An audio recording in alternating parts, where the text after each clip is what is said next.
Greetings, fellow Whovians, and welcome to Timey Wimey Review. As we approach Doctor Who's 60th anniversary, I wanted to look at one of the key features that kept this show going on as long as it has done, which is regenerations. So I thought I'll look at the first story that featured a brand new Doctor that has just regenerated in the form of the second Doctor story, The Power of the Daleks, originally broadcast on BBC One in November 1966. Just in case you don't know the plot, a newly regenerated Doctor, along with his companions Ben and Polly, arrive on the planet Vulcan. No, not the Star Trek one, if you please. There is a human colonist where the Doctor witness a murder. The person who has been murdered is an examiner who has been sent from Earth to inspect the human colonist. The Doctor quickly takes the dead man's badge, and then he becomes an imposter version of the examiner, where they find in this colony a 200-year-old capsule that contains three very dangerous beings known as the Daleks. The Daleks pretend to be the human servants, but it is all a massive ruse, as the Daleks want to gain their own power and domination to control and conquer the universe. Let's start off by talking about Patrick Troughton, because this must have been a very exciting but daunting experience for him. He had a big shoes to fill in the form of William Hartnell, and this is something I don't feel gets talked about often enough in Doctor Who. You kind of, obviously everyone has their favorite doctors, and that's absolutely respectfully so. I've got my favorites, I'm sure you've got your favorites, but it's easy to say that probably, if it wasn't for William Hartnell, then this show wouldn't be where we're at 60 years later. But if it wasn't for the genius of the writers to say, right, let's regenerate this character, let's bring a new character, and make it a continuing story, not just a change of lead, which could have been easily done, but probably wouldn't, I don't think the audience would have bought it. But to say that actually this Doctor, this character changed his body because, and his face, because he was old and he was wearing a bit thin.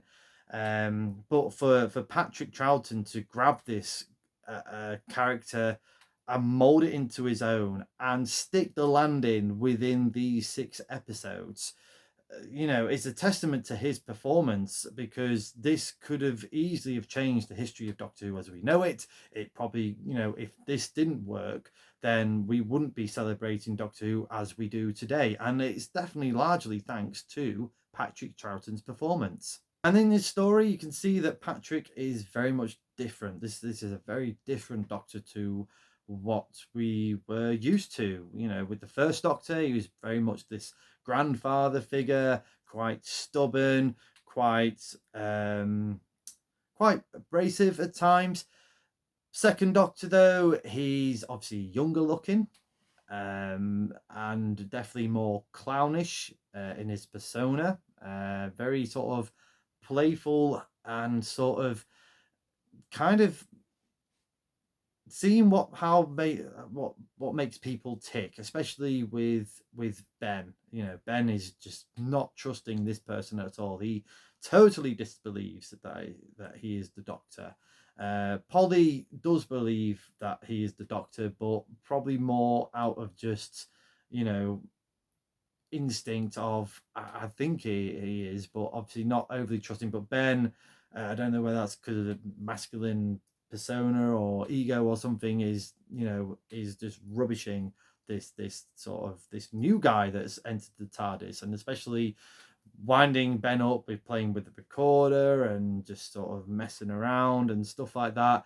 It is kind of what sort of springboard the second Doctor era, the Patrick Troughton era, where in other stories the second Doctor is just playfully messing about, winding people up, but all the way through is just thinking everything through and sort of gauging what situation he is in, and obviously the dangers or the risks, or what kind of madcap adventure he's going to have this week. I did feel there were a bit of a sinister tone to Patrick Troughton's performance, particularly in the first 2 to 3 episodes of The Power of the Daleks. Obviously, sort of waking up and then having this massive sort of hearing this god awful noise, and then this regeneration sort of happens, and he's like, "Oh God, it's over. I can be my own self." But really keeping a distance to Ben and Polly.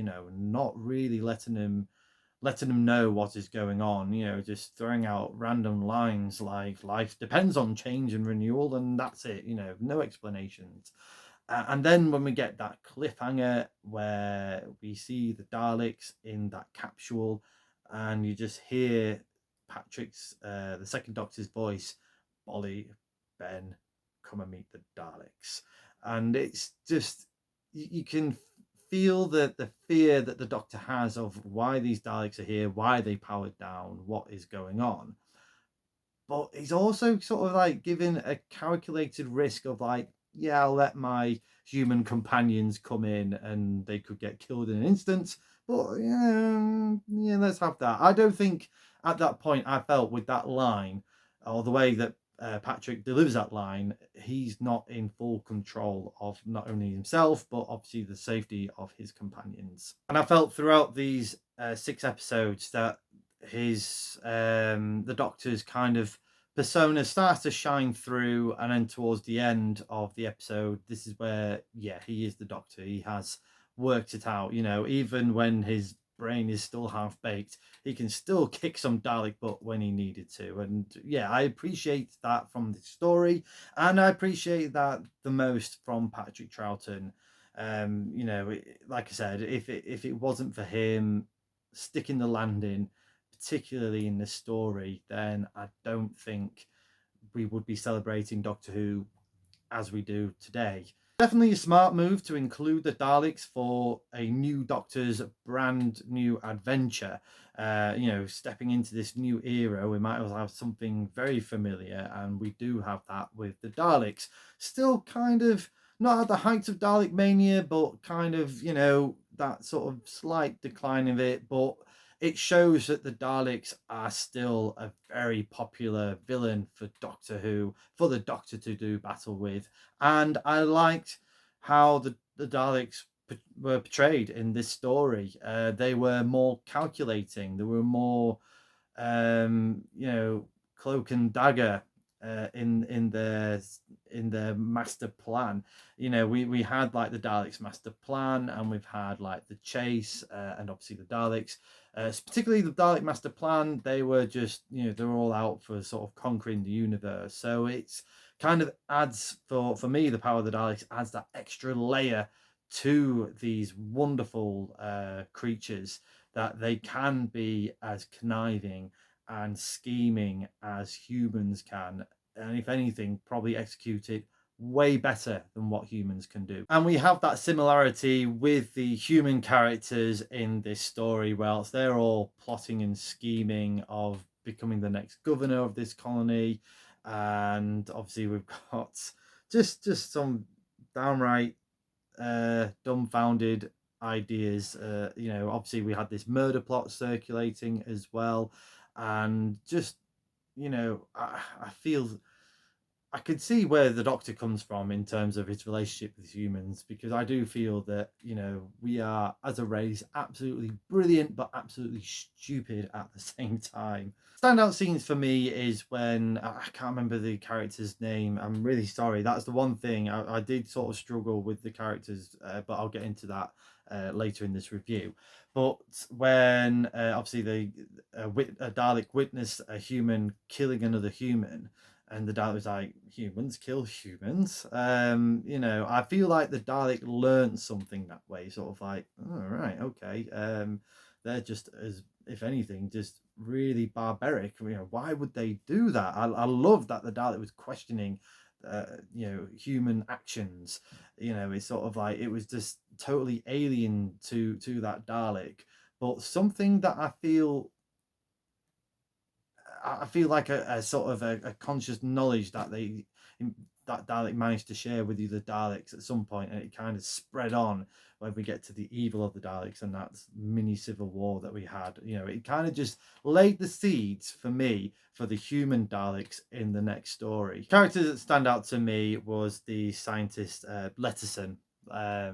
Because he thought that he was just in control of the Daleks. How wrong he was, and I loved that. I thought it was a great performance, and especially I think it was the end of part 5, where obviously he sees the Daleks reproducing and recreating themselves.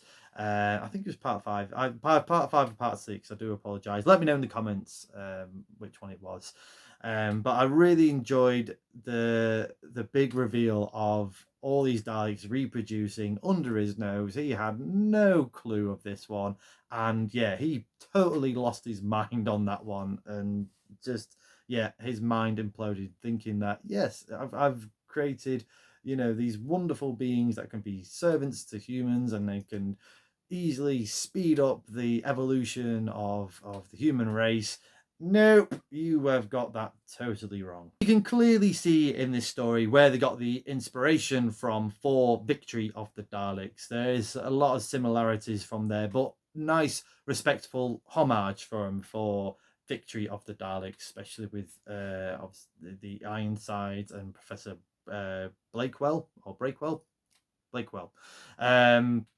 And obviously the Dalek coming out and saying, "I am your soldier," very similar to "I am your servant." Is very good that Nicholas Briggs sort of put that little canny sort of resemblance in there, and just it would have been great in Victory of the Daleks if they did this weird flashback of the second Doctor, because obviously the 11th Doctor was kind of newly regenerated at that point.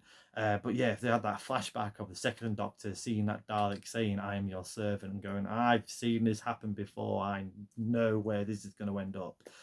So yeah, it was cool to have that sort of winks and nods. So if you haven't really seen this story, but obviously seen Victory of the Daleks, then go back and watch and just see where these inspirations came from. My nitpick for this story is the length of it. I think 6 episodes was a bit too long to sort of sustain it. I thought the cliffhangers were quite good for this 6-part story, though, to be fair. So it did sort of lead you into that one and like, oh yeah, can't wait for next week, or no, let's binge watch it right now. But yeah, this would have been better. I think maybe 4 parts might have done it a bit of an injustice. 6 is too long. I think 5 would have been the magic number for me for this story, because it's starting to obviously you kind of got the plotting and scheming of the Daleks, and then the plotting and the scheming of the humans. And yeah, the humans were fine in this one. The characters were fine, but I wouldn't say they were overly memorable, barring obviously your main 3 of the Doctor, Ben and Polly, and of course Letterson, the scientist that I mentioned earlier. Sadly, there's not that much original material left from The Power of the Daleks, so for this review I watched the black and white animated version, and I felt the animation was pretty good. It didn't quite capture all the sort of movements and the extravagance of Patrick Troughton's movement. I think that would have just blown their budget way out the water if they tried to recreate every single movement, which is a shame, because you can tell from the audio that they used against the animation that they had that they couldn't capture all of that. But I felt from the telesnaps they pretty much did it a play by play on that one.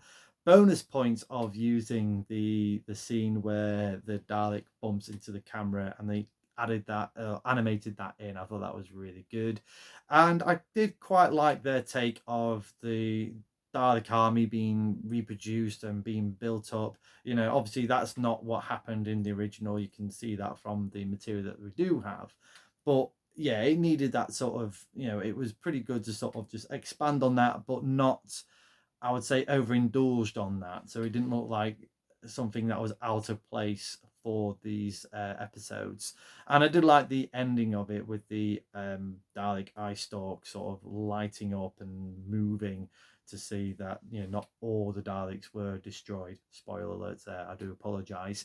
But it would have been fascinating to see what the original material was, particularly for that ending. I'm going to give The Power of the Daleks a TARDIS rating of 7 out of 10. I'm going to say it is a soft 7 out of 10 rather than a full one.